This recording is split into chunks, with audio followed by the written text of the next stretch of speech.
Bonjour à tous et bienvenue sur Active Tech pour vous parler d'un mini PC qui m'a été confié par gearbest.com, début du mois de janvier. À cause de mon départ de tablettechinoise.net, j'ai dû retarder un petit peu la présentation de cet appareil. Qui me fait dire en prélude, au préalable donc, qu'avec ce type d'appareil, ça remet tout à fait en cause la justification d'une box TV telle que celle que j'ai présentée précédemment, une box TV sous Android. Ici, on a affaire à un véritable PC sous Windows 10. On va découvrir son déballage premier, dans un premier temps donc, et puis on va tâcher de regarder ce qu'il a dans le ventre, parce que c'est en premier lieu ce qui m'intéresse, enfin ce qui va nous intéresser particulièrement. Un appareil qui est vendu moins de 200 € évidemment, donc on va l'ouvrir. C'est parti. Voilà, le couvercle est ôté. Une petite notice, un Quick Start Guide. C'est aussi facile que Active Tech à dire, Quick Start Guide. Donc un guide de démarrage rapide. On a de la couleur dedans, donc ça c'est quand même vachement bien. C'est tout à fait agréable, des captures d'écran en couleur. Ça c'est quand même une marque de... Bon, c'est vachement rassurant, voilà, d'emblée. Même si on a déjà vu quelques images de cette boîte-là sur Internet, en langue étrangère. Donc a priori, j'en ai pas trouvé en français. Donc une nouvelle fois, ce sera la première en langue française que je produirai aujourd'hui même. Donc voici la petite boîte dans son sachet, premier déballage véritable. Doudouille, oh là là là là là là, qu'est-ce que c'est joli ça. Regardez-moi cette petite merveille. On va en faire le tour évidemment en gros plan, et puis on va ouvrir cette petite chose, et puis oh là là là là là, il y a du stockage là-dedans en plus. On va optimiser tout ça, ça va être génial. Alors voici donc notre ACEPC AK1 en détail, en gros plan. On va le tourner dans le sens anti-horaire. Alors sur le côté gauche, il n'y a absolument rien. Sur le dos, on va retrouver une sortie casque audio-vidéo donc.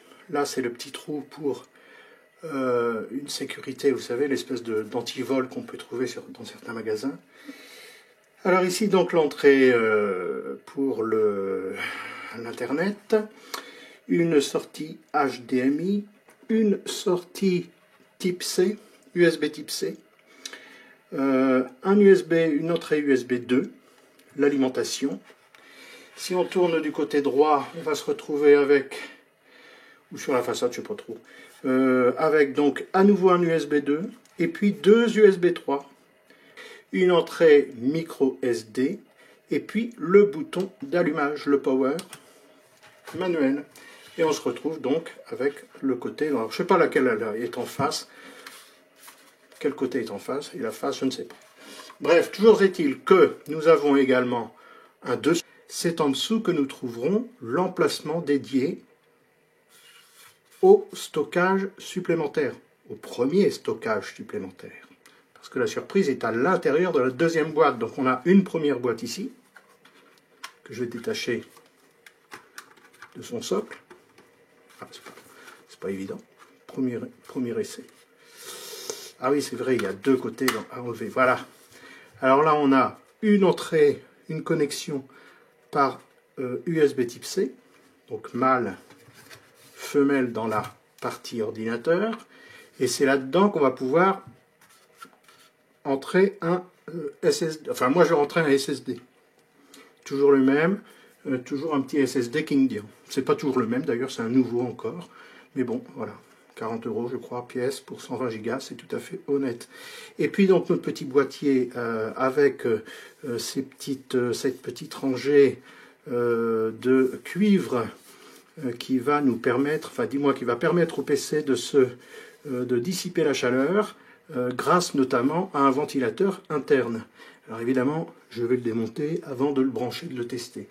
Et nous verrons ainsi ce que l'on peut encore rajouter comme stockage à l'intérieur de cet appareil. Voilà, j'ai dévissé les deux petites vis qui retiennent cette petite porte. D'ailleurs, je vais le surélever avec la boîte du SSD qu'on va installer dedans.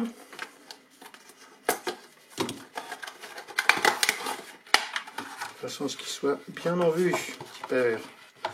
Donc voilà le fameux petit boîtier qui va permettre d'accueillir. Alors dans mon cas, c'est seulement 120 gigas. Donc là, on repère voilà, la connexion du SSD au bout de mon petit doigt. Donc la connexion SATA. Voilà, donc je vais y glisser mon petit SATA Kingdian. Voilà, il est dedans. Donc il n'y a plus qu'à refermer. Alors j'ai monté le SSD dans la deuxième partie de cet ordinateur. Je viens doter également les 4 vis qui retiennent le capot. Et ce qui va nous intéresser précisément ici, c'est le type de connexion supplémentaire que l'on trouve à l'intérieur. Avec l'appareil ouvert, on distingue notamment ce refroidisseur, ce dissipateur de chaleur finalement qui est collé sur le processeur, et on distingue surtout ici un connecteur mSATA, et je viens de commander pour cet appareil un KingSpec à 50 € pour 256 gigas, donc franchement pas cher. Je l'aurai dans une quinzaine de jours normalement, commandé sur AliExpress. Donc voilà, on va se retrouver avec un appareil avec 3 zones de stockage. Et bien, ça va donner. Voilà, nous retrouvons notre petite machine complète et complètement réassemblée. Donc on a donc un SSD de 120 Go là-dedans. Dans la partie basse, on aura dans une quinzaine de jours, mais je le représenterai à ce moment-là, un mSATA, un disque SSD mSATA, USB 3 évidemment, à l'intérieur du boîtier. Et puis, ben voilà, au moins on aura sur Internet et sur YouTube une vue précise de cette connexion mSATA, que je n'ai pas trouvé moi-même sur aucune des vidéos que j'ai visionnées. Et puis ben, après, on va regarder ce qu'il a dans le ventre en étant connecté à un écran 4K, tant qu'à faire, donc ma télévision. Je suis tellement excité de présenter ce mini PC que j'ai oublié de sortir les accessoires. Donc là, on a de la documentation. Oh, pas seulement, on a le fameux braquet à placer à l'arrière d'un écran de télévision ou d'un moniteur PC. C'est du métal. Et puis les petites vis qui vont avec. Tout ça pour 150 €. Enfin bon. Et puis la petite boîte noire qui renferme donc un câble HDMI. Un câble HDMI. Une alimentation. Alors cette alimentation étant 220 volts évidemment. 2500 milliampères, donc 2,5 ampères, 12 volts, normal. Et puis ce petit adaptateur européen, le petit adaptateur secteur, 2,5 ampères, et c'est tout, la boîte est vide. Pas de lapin, toujours pas de lapin dans le chapeau. Voilà, et notre petit PC. Il n'y a plus qu'à brancher tout ça et à le tester.